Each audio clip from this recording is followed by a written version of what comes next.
आज के इस खास विश्लेषण में हम एक बहुत ही पावरफुल कॉन्सेप्ट पर बात करने वाले हैं और वो है पिवट, यानी सही वक्त पर सही बदलाव की ताकत।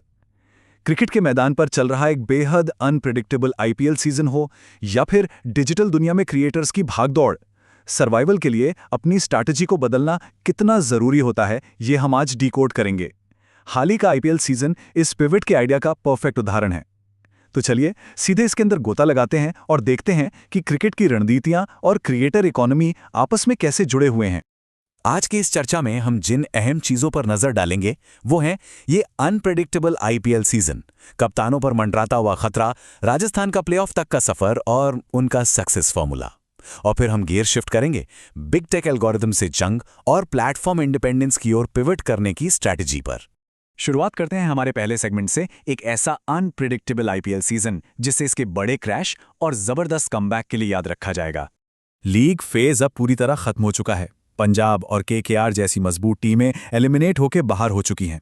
अब मैदान में सिर्फ 4 टीमें बची हैं और न्यू चंडीगढ़ में एक बहुत बड़ा मुकाबला सेट हो चुका है, जहां रजवाड़े यानी राजस्थान रॉयल्स की टक्कर निजामों से होने वाली है। अब आते हैं हमारे दूसरे सेगमेंट पर, जो है कप्तानों पर मंडराता खतरा और फ्रेंचाइजी पिवट्स। आगे बढ़ने की इस रेस में कुछ फ्रेंचाइजीज बहुत बड़े बदलाव करने के मूड में दिख रही हैं। खैर, एनालिस्ट की तरफ से कुछ काफी हैरान करने वाले दावे सामने आए हैं। इन दावों के मुताबिक अगले सीजन में 4 बड़े कप्तानों की कुर्सी खतरे में हो सकती है। सबसे पहले बात करते हैं हार्दिक पांड्या की। मुंबई इंडियंस 3 साल से कोई टाइटल नहीं जीत पाई है और अक्सर बॉटम में फिनिश कर रही है, तो शायद वो एक नई लीडर की तलाश करें।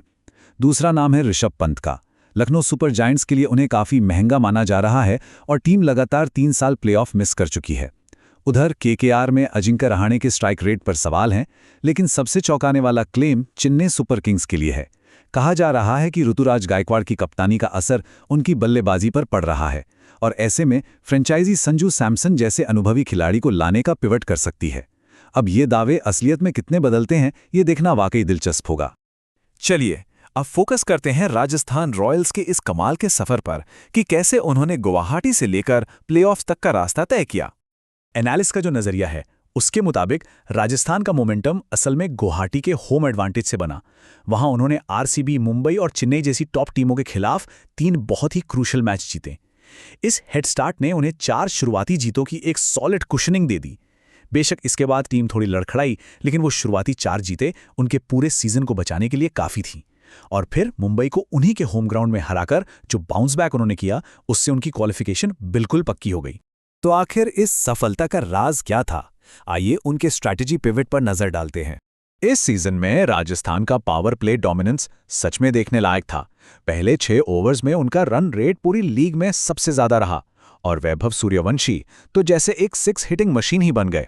पूरे 53 छक्के, वो सीधे क्रिस गेल के 59 छक्कों के रिकॉर्ड का पीछा करते भी नजर आ रहे हैं।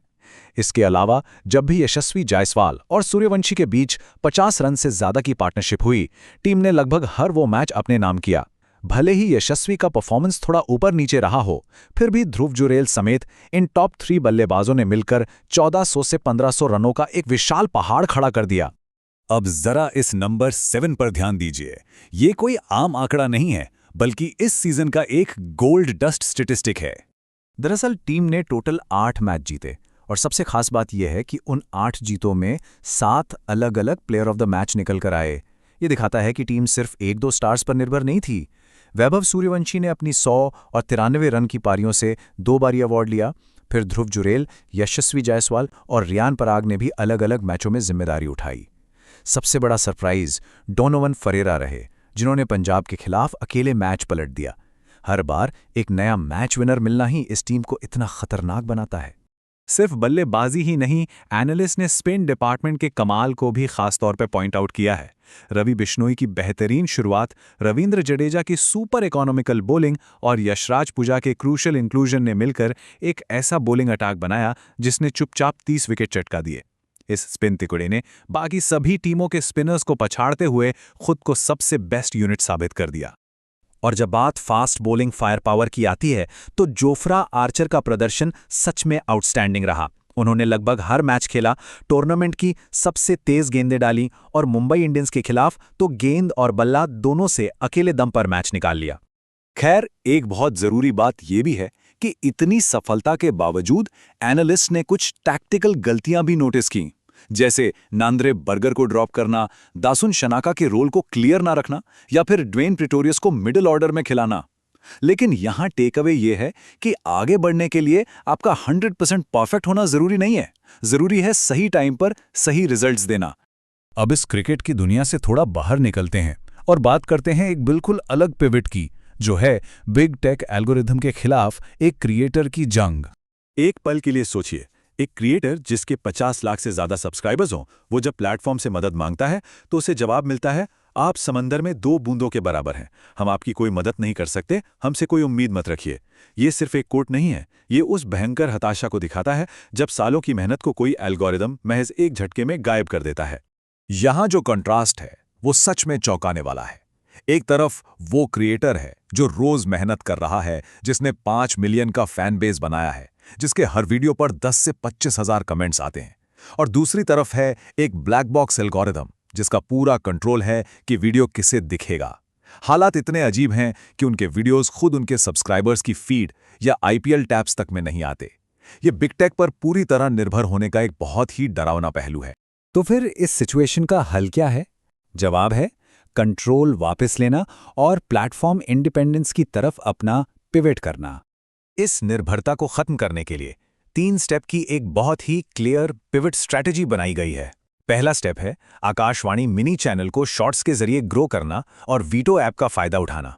दूसरा स्टेप है एक डेडिकेटेड क्लिप्स चैनल लॉन्च करना ताकि रीच डाइवर्सिफाई हो सके। और तीसरा, जो सबसे बड़ा गेम चेंजर है, वो है आईपीएल के बाद जून में अपना independent direct to audience platform build करना। ये एल्गोरिथम की बेड़ियों को तोड़ने का एक बहुत ही प्रैक्टिकल और बोल्ड तरीका है। हमने आज 2 बिल्कुल अलग दुनियाओं में पिवट की अहमियत को समझा। क्रिकेट के मैदान में जहां फ्रैंचाइजीज अपने लीडरशिप और टैक्टिक्स बदल रही हैं, वहीं डिजिटल दुनिया में एक क्रिएटर अपना अस्तित्व बचाने के लिए बिग टेक से आजाद होने का रास्ता चुन रहा है। दोनों का मकसद एक ही है, कंट्रोल और सर्वाइवल। तो आज के इस विश्लेषण को खत्म करते हुए एक बड़ा सवाल हमारे सामने आता है कि आखिर लॉन्ग टर्म में कौन सा बदलाव ज्यादा सक्सेसफुल साबित होगा? क्या एक स्पोर्ट्स फ्रैंचाइजी का कप्तान बदलना या फिर एक क्रिएटर का अपने खुद के प्लेटफॉर्म पर शिफ्ट होना? इस बारे में जरूर सोचिएगा। आज हमारे साथ जुड़ने के लिए बहुत बहुत धन्यवाद।